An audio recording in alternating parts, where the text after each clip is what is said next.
Got a lot of problems with you people, and you're going to hear about them. So this month, we are focusing on season 9, episode 10, which is known as The Strike, but better known as the Festivus episode. And there's lots of Jewish themes in this, not just the fact that it takes place in H&H Bagels of blessed memory, which is an iconic New York bagel shop, which I don't know if there's anything more Jewish than that. But it also involves this concept of heritage and connecting to things that our families do and the things that tie our families together, even if they may be a little bit misguided and maybe not quite in the spirit of Judaism, which we'll talk about in just a second. There's also that scene where George fesses up. So for those who have not seen the full episode, Kramer is told that the strike is over. Apparently he used to work at H&H Bagels, which is a bagel store in Manhattan. And after, I think it's 12 years of being on strike, he finally goes back to work, I think for a day, at this bagel shop. Great news. Yeah, the strike's been settled. I'm going back to work. What strike? H&H Bagels, that's where I work. Yeah, we've been on strike for 12 years. One of the most famous parts of the entire series of Seinfeld is this made-up holiday called Festivus, which George's father, Frank, makes up. And it's essentially a holiday to air your grievances, where they would get together and basically tell everybody all the things that they messed up, all the things that they were upset with them about. A new holiday was born, a Festivus for the rest of us. And at the Festivus dinner, you gather your family around and tell them all the ways they have disappointed you over the past year. Which is probably the most antithetical thing to Judaism. And the reason why it's funny is that we do that. So often our default is to see the negative. It's almost automatic.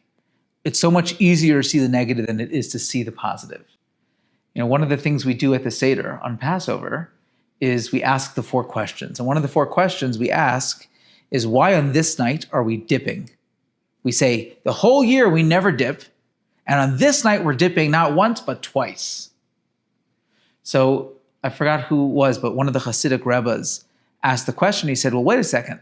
That's not true. When else do we dip? On Rosh Hashanah. On Rosh Hashanah, we all know the song, dip the apple in the honey. On Rosh Hashanah, we dip twice, the same way we do on Passover. So how could you tell me that the whole year we never dip and tonight we're dipping? It's so unusual. And the answer is, he says, that when it comes to dipping in something sweet, we don't even recognize that. We don't even think about it. So yes, it might be unusual, it might be an anomaly, but it's sweet, so we don't bother asking the question. But when we're dipping in salt water, as we are on Passover, we're dipping in that which represents the tears, the bitterness, the difficulties. That's when we begin to focus on it and zoom in on it. Like, wait a second, why are we doing this? We ask that question of why when things go wrong. My brother wrote a song called Why Me? And it goes through all of these things that we need to be grateful for that we just take for granted. Because so often when we ask the questions like, why me? Why is this all happening? When was the last time I asked that for all the good things and all the blessings I have in my life? Why don't I ask the question? When things go wrong, we're like, oh, can't believe this is happening to me. Why is this happening to me? Why, God? Why? But we should be asking the same question when the good things happen. Why don't we? So the answer is because so much of our default is focusing on the negative. And once we start focusing on the negative, everything we see becomes negative.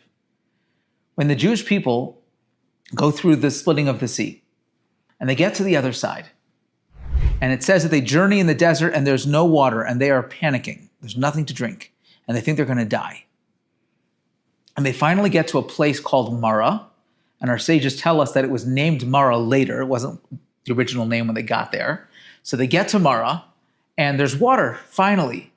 But the verse says they weren't able to drink the waters at Marah because they were bitter. And if you look at the verse by itself, it seems like it was saying they couldn't drink the water because the water was bitter. But the Baal Shem Tov, the founder of the Hasidic movement, said the they in the verse is not talking about the water. Was talking about the people. The reason why they couldn't drink the water, the reason why the water seemed bitter to them is because they themselves were bitter. And when we are bitter, when we are negative, our outlook on everything is negative. And we only see the negative. It's like the Debbie Downer, right? When that is our approach, that is the mindset we're going into something with. And of course, everything we see is going to be negative because that is the vicious cycle that it creates. And the same is true with positivity. I learned something fascinating this year. So apparently when we wake up in the morning, the moment I wake up, I go from a theta state to an alpha state. So a theta state, from at least what I've read up and what I understand, is a state of being where our mind has vivid dreams, where we are in a stage of like light sleep. And then we go from that directly into this alpha state, which is a state of wakefulness, but specifically wakefulness in a very calm and alert way. And experts say that that is the most ideal time to set intention for the day. And it only lasts a couple moments. When I saw that, I was like floored because it made so much sense and it explained to me a Jewish practice that we've had for thousands of years, which is saying the Moda Ani. The moment I wake up in the morning, the very first thing I do, before I even like get out of bed and go to the bathroom, before I say good morning to my wife, before I do anything, the moment I realize that I am awake, I'm supposed to express my gratitude to God for being alive. And it always bothered me. Like, why does it have to happen the second I wake up? Even before I get out of bed? Can I first like get out of bed, go to the bathroom, get settled, and then I can say Moda Ani? And also, if you look at the words, and we've shared this a few times in the past, the words are really incorrect. Not incorrect, but they're not the way it should be said. So if you look at the words themselves and translate them, it says Moda Ani Lefanecha, which often, if you look at the English translation, it will say, I am grateful before you, eternal God, my King, for restoring my soul. But it's not what the words literally mean. It says Moda Ani, which means grateful am I. It should say Ani Modeh, I am grateful. Right? Why are we sounding like Yoda? Why are we saying grateful am I? Just say it the way you should say it. I am grateful. But when I read this study, it like totally changed my perspective and it makes total sense. The first thing most people do when they wake up in the morning is they pull out their phone and they check it. Some people, I'm told, even sleep with their phone. So if the very first thing I do when I wake up is look at my phone, that means in the first moments of wakefulness, when I'm in that alpha state, not only am I not utilizing that time in a way that will affect my day positively, but I'm actually doing the opposite. Because now I'm being bombarded with all of these messages that are often negative, anxiety-provoking, things that are making me think of all the things I have to do and that I didn't do yesterday that I should have done, and all the crazy things that are happening in our world and all the things that are happening in the news and all the things that I'm seeing on social media. I'm being bombarded with all that messaging, which is, again, not only not using that alpha state properly, but it's actually setting the intention of my day of a day of anxiety, a day of negativity. If instead the very first word that comes out of my mouth is a word of gratitude, imagine what that does to my day. Now I'm beginning my day with gratitude. I'm beginning my day with a state of openness, of calmness, of ability to take on really anything that comes my way because I started my day with gratitude, because I utilized this opportune time that God gave me where my brain is literally primed and waiting and ready to set intention for the day. That is exactly when I filled it with positivity and gratitude. And that's why it's worded in that funny way, Moda Ani. Grateful am I. Because even though I'm expressing gratitude, even in that moment of expressing gratitude, I can't begin my day with the word I. I can't begin focusing on myself. I need to focus first on the gratitude. Grateful am I. And the earlier it is from the time I woke up, the more important it is that every single word, every thought, and every intention is an intention of gratitude and positivity. Because the further away I get from that beginning of that alpha state, the more it fades, and then it's gone for the rest of the day. Think about how mind-boggling that is. That's what it means to be a Jew. We call ourselves Jews, and that word Jew comes from Yehudim, which means those who think, because it's supposed to be part and parcel of our identity. It's who we are. And we get a very bad rap. There's all the famous jokes of there's a woman who's in the hospital, and the doctor comes in and says, Mrs. Goldstein, is everything okay? And she says, I can't complain. He said, okay, so what's going on? She says, I want to be transferred. He said, why? We're giving you the best care. She's like, you're right. The doctors have been wonderful. I can't complain. He said, well, is it the room? She said, no, the room is lovely. I can't complain. Is it the food? She said, no, the food has been great. I can't complain. So the doctor looks at her and says, Mrs. Goldstein, if the care you're getting is great, and your room is great, and the food is great, so then why do you want to transfer to a different hospital? She said, because I can't complain. We get this bad rap of being negative and complainers, but the truth is, as Jews, we're supposed to be those who think. That is literally in our name. It's in our mission statement. It's who we are as a people. That is what Judaism is meant to try and teach us and to emphasize. And the holiday of Passover is so much connected to this idea of gratitude. We are an Exodus-obsessed people. We mention the Exodus several times a day, every single day of our entire lives. When God introduces himself for the only time in world history, he doesn't say, I'm the Lord your God who created the world. He doesn't say, I'm the Lord your God who's revealing himself to you guys at Mount Sinai for the only time in world history and the only time it will ever happen again. He says, I'm the Lord your God who took you out of Egypt. Why? We are so obsessed with the Exodus because so much of Jewish thought, of Jewish practice, of Jewish tradition is built into and based on the Exodus from Egypt and the Passover story. And I think one of those pieces is this idea of gratitude. When you look at the holiday itself, it's interesting. So we call the holiday Pesach, Passover. But the Torah doesn't refer to it as Passover. When you look at the verses themselves as they describe the holidays, it doesn't call it Pesach. The Torah calls the holiday of Passover Chag HaMatzos, the holiday of matzos. Now, yes, matzah is like a central theme. We eat lots of matzah, but we don't call Rosh Hashanah the holiday of apples or round challahs. We don't call Shavuos the holiday of cheesecake. Right? Why are we calling it the holiday of matzos? And if that's what the Torah calls it, so why don't we call it that also? I don't know the last time someone said, so what are you guys doing for matzos? Right? We call it Passover. We call it Pesach. Why this disconnect? If it's good enough for the Torah to call it Chag HaMatzos, the holiday of matzos, then we should call it that also. Why the difference? And I think the answer lies in gratitude. Is that why do we call it Passover, Pesach? Because when we call it Pesach, we remember the miracle that God did for us in Egypt, where he passed over our homes and didn't kill the firstborns as all the other firstborns in the land were being killed. So he saved the firstborn of the Jewish houses. And because of that, we express our gratitude to God with the holiday of Passover.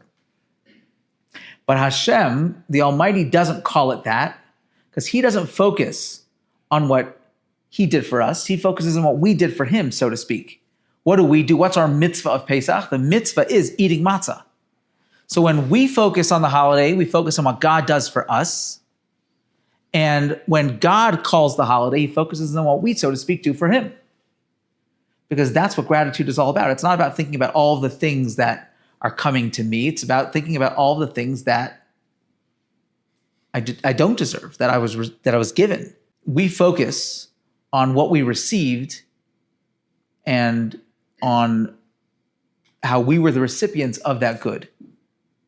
So often, like in a relationship, if we're so focused on what's coming to me and what I'm entitled to. So then that's where you have the disconnect. There's another scene in the episode where George is all upset because he gave this guy Yankees tickets.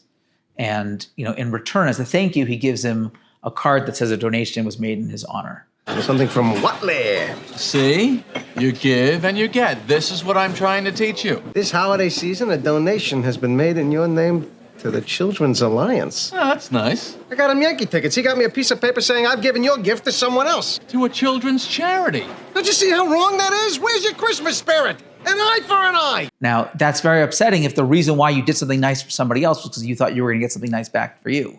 But that's not the way it's supposed to work. I'm not supposed to be focusing on what's coming to me. If I really want to live a life of gratitude, I'm focusing on the fact that I don't really deserve anything. And that is really what gratitude is all about. The Hebrew word for gratitude is, or to thank, is modeh, which means to admit. It's an acknowledgement and awareness that I don't deserve what I just received, and yet you gave it to me anyway. You did something nice for me that you didn't have to do. And because of that, I am much obliged. I owe you one. I'm indebted to you. And I think that's maybe why it's such a hard thing to do, because we don't like to be indebted. We don't like to feel like we owe someone something. We want to feel like we can do everything on our own. And one of the reasons why gratitude exists, and one of the reasons why we live in the world the way we do, is because God created a world where we are all interdependent. We need each other. There's nothing that I shouldn't say there's nothing I can do on my own. There probably is something I can do on my own, but there's very little that I can truly accomplish on my own. I need others. I need the people in my life. I need my coworkers, my colleagues, my family. I need God. The farmer can work all they want, but without rain and sunlight, they're not going to grow any crops. Right? There's so much that we're dependent on others for. And that illusion of I can do it all by myself and I don't need anybody to help me is, I think, what gets in the way of feeling grateful and expressing that gratitude. But gratitude is so crucially important. When you look at, really the whole Passover experience, when you look at the Pesach Seder, so much of it is designed and devised in order to express gratitude and to express it properly.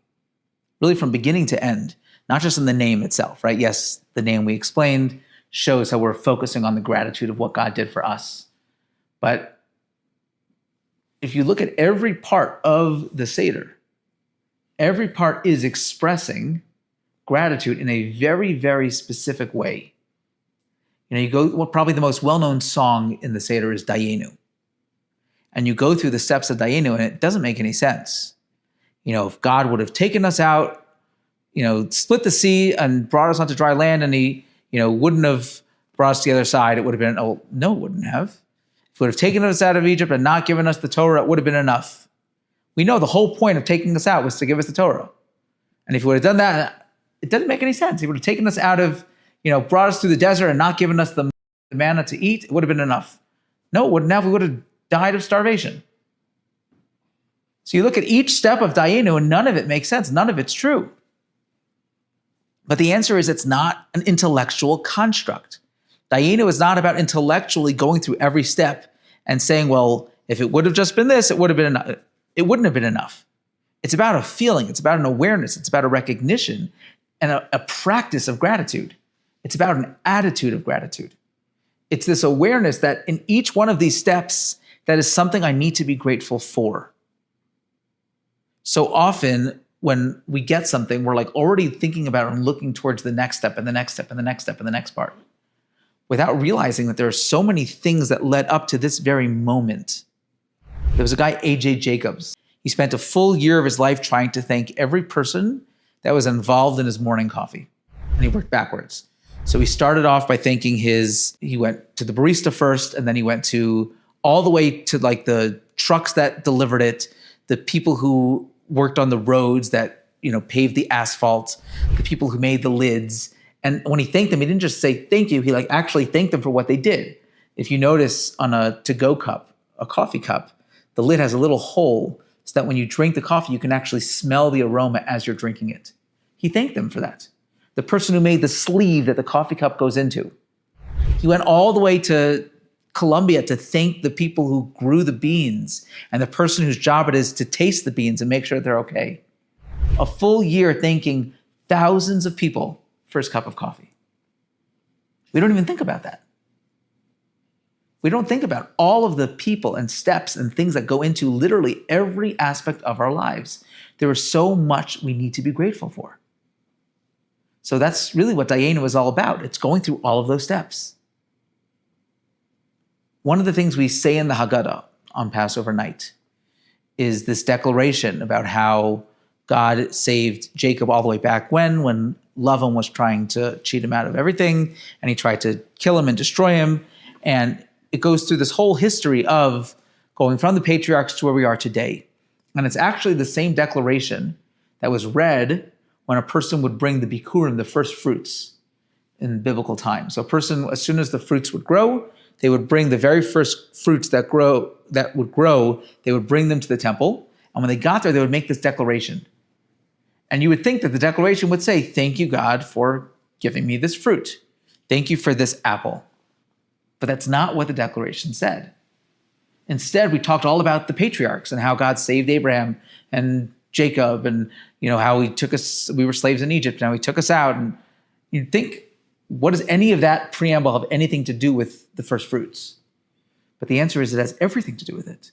Because if it wasn't for all of that, I wouldn't be here today. And when it comes to expressing gratitude, the more specific I am in my gratitude, the more meaningful it is, the more sincere it is, right? Thank you for taking the children to school. It really let me, made me feel valued and appreciated. And I know it was really hard for you because it meant you had to get up early, to work out beforehand, and you had to wake up earlier than you would have wanted to. I really appreciate it is a lot more impactful than thanks, right? If I actually express what I'm grateful for, I have an awareness that you gave up something that you didn't have to give up. I express that it benefited me in a way that really made me feel a certain way. If I can express all of that in my gratitude, it's a totally different picture, which is why when it comes to our blessings, and we're supposed to make 100 blessings a day, we're supposed to acknowledge 100 things a day that God does for us. If we do that properly and we're specific, we don't just say generally, thank you. We say, thank you, God, for giving me water, for creating, food to eat. And not just any food, but specific types of food. And we have different blessings for different foods, because the more specific I can get, the more I feel a sense of gratitude, and the more that gratitude has the ability to change me, because ultimately, gratitude is not about the recipient of the gratitude. It's not about the person who I'm thanking. It's about me. We're told that Moses wasn't able to wasn't willing to perform the plagues that required him to hit the water or the sand. Because when he was a baby, he was saved by the water. His mother placed him in a basket, and he floated on the Nile River. And when he was a little older, there was an incident with the Egyptian where he killed an Egyptian that was beating up another Jew, and he hid him under the sand. And because the sand and the water had saved him, he couldn't do a plague that would require him to hit the sand or hit the water with his staff. And you look at that and you're like, come on. Water doesn't have any feelings. The water's not going to feel sad that you hit him. Like, why can't he hit the water? God says, we need to bring the plague of blood, the first of the plagues, hit the water. What difference does it make that the water saved you? But the answer is it has nothing to do with the water, because it's not about the recipient. It's about the person themselves, because gratitude can change us. On a similar vein, we're told not to hate the Egyptian because we lived in their land. And you think about that, you're like, well, we didn't live there. We weren't like there. It's almost like you see today, as these hostages are being freed. And before they get free, they have to go on stage and they get like a certificate from Hamas. And, they're being paraded around as if they went on some sort of luxury vacation for the past 2 years. No, they were prisoners. And yet the Torah tells us, when it comes to Egypt, not to hate the Egyptian. And it's not because the Egyptians deserve gratitude.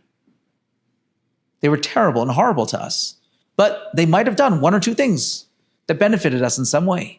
And for us, it's important to express our gratitude for those things. It doesn't take away from the atrocities that they committed. It doesn't take away from the terrible things. But when there's gratitude that we can express, we still have to express it. The verse describes when the Jewish people leave Egypt, it says that Pharaoh let the Jewish people go. When Pharaoh sent the Jews, and the sages ask, well, what do you mean that he sent the Jews? God took the Jews out of Egypt. We even say it during the Haggadah, right? We say that God took the Jews out, not with an angel, not with a messenger. He took them out directly. So what does this mean that Pharaoh sent them?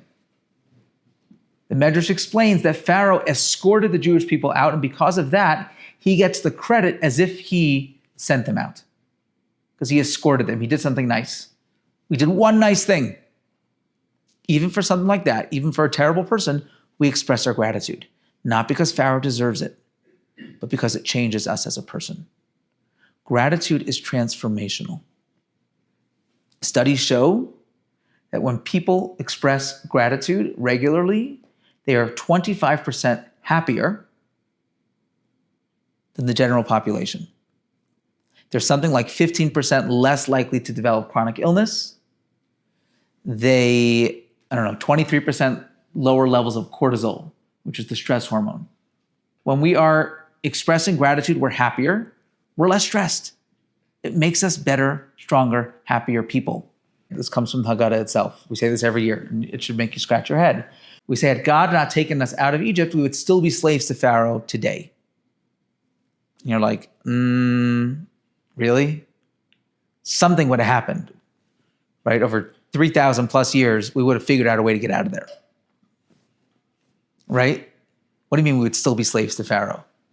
What they say is that had God not taken us out of Egypt, we would have gotten out naturally, but then we would have lost the ability to thank God for that experience.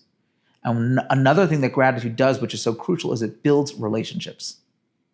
Our relationships are enhanced and are strengthened through gratitude.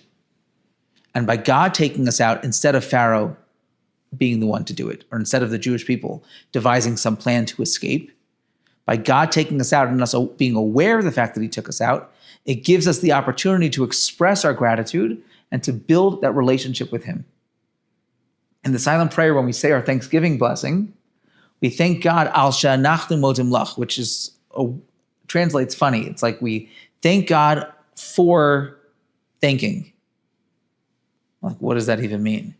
But what it really means is that we thank God for the ability to thank God. That in and of itself is something we're thankful for. And that is one of the greatest expressions of freedom. If Passover is all about freedom, one of the reasons why there's so much emphasis on gratitude is because gratitude is one of the ways that we express our freedom. Only a truly grateful person is truly free. Gratitude has the ability to change our lives. It can make us happier. It can build our relationships. It also makes us more generous. There was a blind man sitting on the street corner trying to collect money, and he had a sign that said, "I'm blind, please help."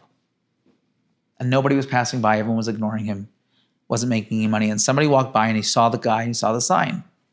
And he takes his sign and he takes a Sharpie and he flips it over and he writes something else on the side. And then all of a sudden, people keep on throwing money in his little cup. So after a couple of hours of finally, really getting some money, he asked somebody, "What does the sign say?" And he said, "The sign says, it's a beautiful day outside, but I can't see it." The only difference was that he made people aware of the fact that they should be grateful for something. And when we're grateful, we're more generous. So gratitude helps us be more generous.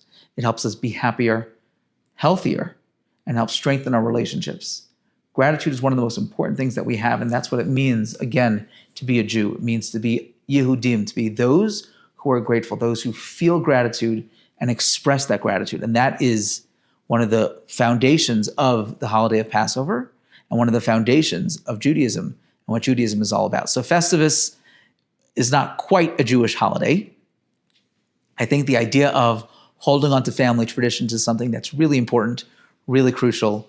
But the whole idea of having a holiday or even a day or even a moment in time or even an attitude where I think about all of the negative and all of the things that you did wrong and all of the things that didn't go the way I wanted them to is really a sure way to live a life of misery. And there's a reason why every time you think of Frank Costanza, the only thing that you hear in the back of your mind is yelling and veins popping out of the side of your head. Not just for the comedic relief, but because that was the personality that was personified by someone who celebrated a holiday of airing grievances. So, if you enjoy this, don't forget to subscribe to Yada Yada Yiddish, wherever you get your podcasts.